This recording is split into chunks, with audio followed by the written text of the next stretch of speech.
Hello family, good morning, જય શ્રી કૃષ્ણ, રાધે રાધે. કેમ છો બધા? મજામાં? આઈ હોપ કે તમે બધા મજામાં જશો. જો સવાર થઈ ગયું છે ને અંધારું છે થોડુંક, એટલે આપણે જો બેસી ગયા છે, નાસ્તો કરવાનો છે. પહેલા સેવા પૂજા કરી નાખીને હવે નાસ્તો પણ કરી નાખવાનો છે. ચાલો ફટાફટ નાસ્તો કરી નાખી અને પછી મિશ્રીના ટિફિનમાં બનાવવાનું છે હમણાં યુનિક વસ્તુ. તમે હમણાં વિડીયોમાં બના રહેજો. જે કોઈ અમારા ચેનલમાં સબસ્ક્રાઈબ નથી કર્યું ને એ ફટાફટ સબસ્ક્રાઈબ કરી નાખજો હો વાલા. ચાલો થોડી વારમાં પાછા મળવી. આપણે જો મિશ્રીના ટિફિન માટે બનાવવાનું છે નાસ્તો, તો આપણે લઈ લીધો છે ઘઉંનો લોટ, ધાણા, મીઠું અને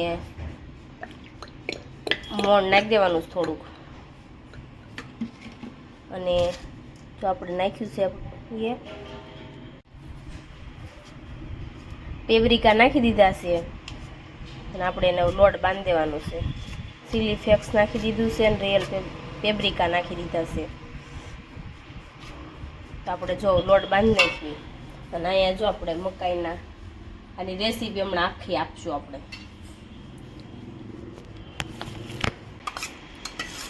નાખી દીધું ગાજર, મકાઈ દાણા બાફેલા છે, કોણ નાખી દઈ ગાજર. હમણાં બનાવવાનું શું? કોણ લીફાફા બનાવવાના છે. એના માટે જો મેં લોટલીનો લોટ તો બાંધી દીધો છે બધું નાખીને. ખૂણે પણ મસ્ત આવી ગઈ છે. ઓરેગાનો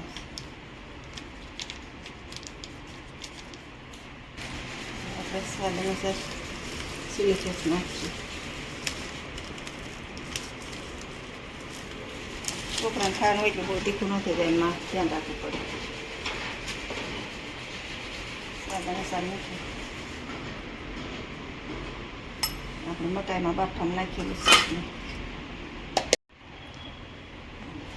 આપણે નાખી દઈએ ચીઝ ખમણ. ચીઝ હોય એટલે છોકરાને જામો કામો પડી જાય. ચીઝ એટલે ચીઝ છોકરાને માને બહુ ભાવે. કા મને ભાવે જ છે.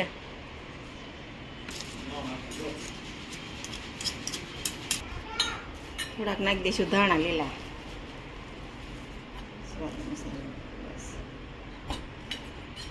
બધાને મિક્સ કરી નાખવાનું. પછી આપણે લીફાફા બનાવવાના છે. કોણ લીફાફા છે. લોટને જો કૂણ આવી ગઈ છે ને હવે આપણે બનાવી નાખીએ એની રોટલી. પછી એમાંથી આપણે લીફાફા બનાવવાના છે. અને અહીંયા મસાલો એનો પણ રેડી થઈ ગયો છે. ચાલો ફટાફટ બનાવી નાખીએ. રોટલી વણાઈ ગઈ છે, એમાં હવે આપણે મસાલો નાખી દઈશું. વચ્ચે ચેક બોલ કરી નાખવાનું. બે બાજુથી બધી બાજુ ફોલ કરી દેવાનું. લીફાફો બહુ મોટો થયો, નાનો કરવો પછી કટ ન થાય કટિંગ તોય તે મિસ્ત્રી નાના નાના લઈ જવાય ને ટિફિનમાં, ઓલા મસાલો બહાર નો નીકળી જાય. ચેક આમાં હાથે કરીને ચેક પ્રેસ કરી દેવાના. હાથે કરીને ચેક આપણે બટનમાં શીખવાના હોય. આપણે ઘરનું માખણ હતું એટલે ઘરના માખણમાં આપણે શીખીશું. હવે ધીમા ગેસ શેકાવા દેવાના. આપણે બીજો બનાવી લઈએ, શેકાઈ દે. બધો સાઈડનો ભાગ કાસો ન રહે ને એટલે આવી રીતનું શીખીએ કરીને ત્યારે પર શેકી નાખવાનું.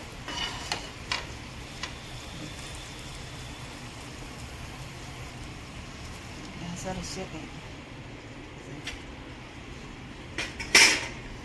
જો આપણે હવે લીફાફા કટિંગ કરી નાખવાના છે. આપણા જો ચાઇનીઝ લીફાફા તૈયાર થઈ ગયા છે. અને અહીંયા દેવાંશભાઈ ને દાદા જો આઈસ્ક્રીમ મળ્યા ખાવા સવારમાં. સવારમાં કોઈ આઈસ્ક્રીમ ખાય? હે દેવાંશ? કોણ ખાય? હું. દેવાંશ કે હું. તો ચાલો હવે મિશ્રીનું ટિફિનનો નાસ્તો તો થઈ ગયો છે. મિશ્રીની બેગ પેક કરવાની છે. મિશ્રી ટ્યુશનમાંથીની પણ આવી ગઈ છે. તો ચાલો ફટાફટ કામ પતાવી નાખી. બહુ મસ્ત બન્યા છે. મેં થાકી હતી લીધા. સેવાભાવી સંસ્થા આવી ગયા છે આ ધોવા હાટું.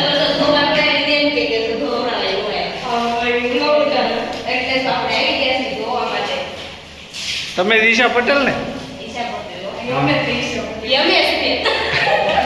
આ કઈ કરવાની જ નહોતી.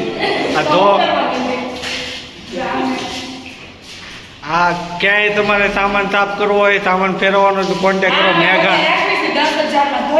મેઘા પટેલ. આ બેન 5,000 રૂપિયા જ લે છે વિરલ પટેલ.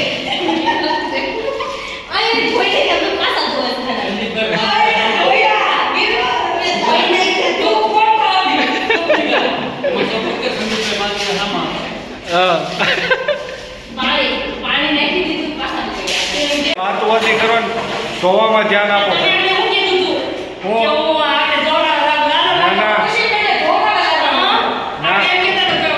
વાત ઓછી કરો ને ધોવામાં ધ્યાન આપો.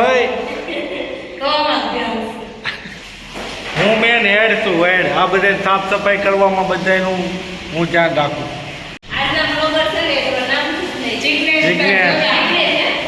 જિગ્નેશ જોગાણી.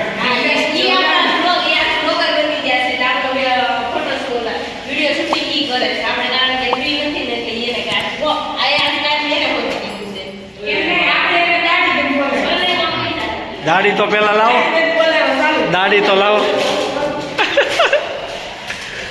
જો આપણે બપોરસનો ટાઈમ લીધો તો મકાન સાફ ધોવાનું, કારણ કે મકાન ધોવાયો મને તો ખબર નહોતી આજ આવવાના છે. એટલે હું તો વિરલ ઘરે આવીને ત્યારે ખબર પડી કે મકાન ધોવા માટે આવે છે. તો હું તો દેવાંશને ઉડાવીને ફટાફટ મકાન ધોવા માટે આવી ગઈ. આ મેડમ રોકા રહેવા આવવાના છે અને વિરલબેન સાફ કરવા માંડ્યા છે બારીયું.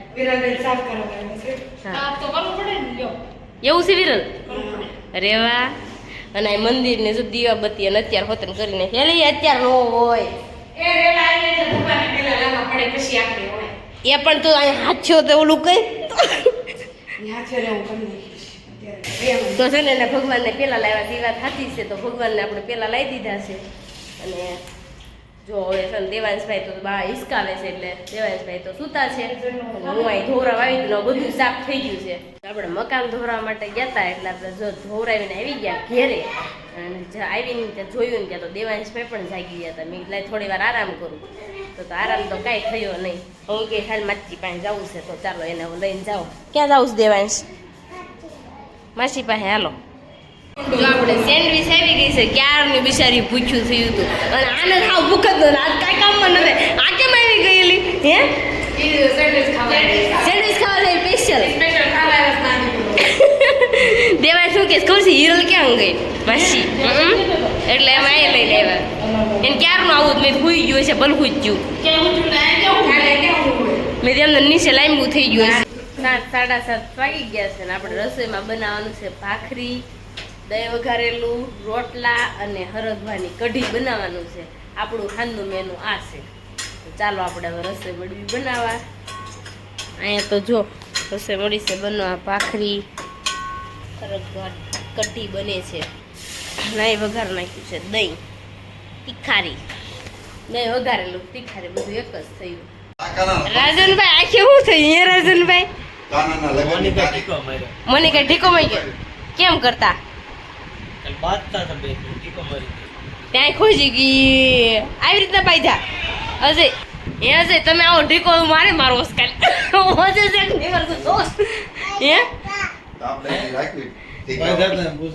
હે કાનાભાઈ તમને તો મારે છે ઢીકો મોનિકા આંટી અમારી હે કહામો ઢીકો મારે ક્યાં જ લગન છે કાના ઢીકવાના છો ને કાનો કામ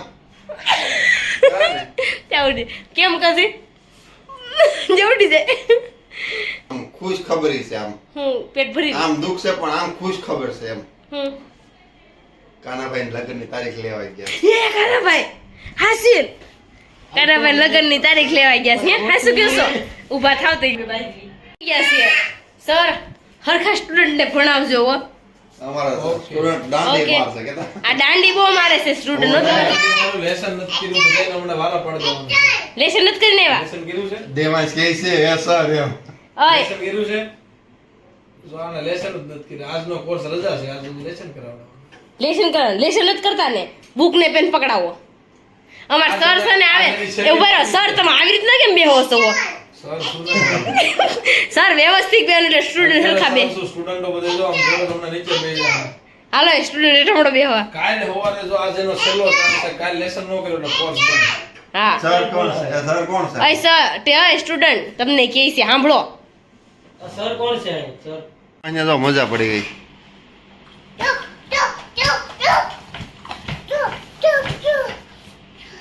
દેવાય મજા આવે છે હા લે લા યા લે દેવાંશની ભાષા સમજે તો કેજો, કમેન્ટ કરજો. દેવાંશ શું કહેવાનું?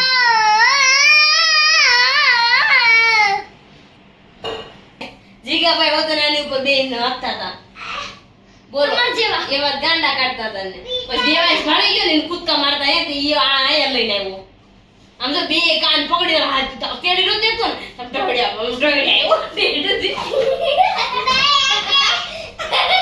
આગળ બે દીદીને કે આગળ બે. તું આગળ બે હું પાછળ માર હોય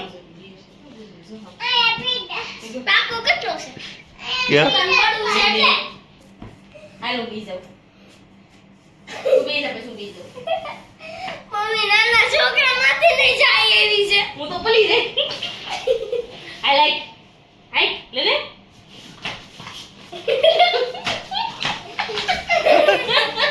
હું નીકળી જઈ પાછળથી જો આપણે ત્યાં સામાન આવ્યો હતો ને તો સામાન ઉતરાવા થોડીક વાર ગયા હતા કારણ કે આ બધા બેઠા હતા ને એટલે આપણે જો કે છે ને સામાન આવી ગયો તો એટલે જો આપણે સામાન ઉતરાવા માટે ગયા હતા ને આવી ગયા ઘરે તો દેવાંશભાઈ તો ઘોડો ઢીંગલો કહેવાય. હે? ઢીંગલો કહેવાય. ચાપઈ વાળો છે ને આ ઘોડો આને કોણ ઓય હરણ છે. ચાલો મળીશું કાલે નવા બ્લોગ સાથે ત્યાં સુધી જય શ્રી કૃષ્ણ અને Radhe Radhe bye bye good night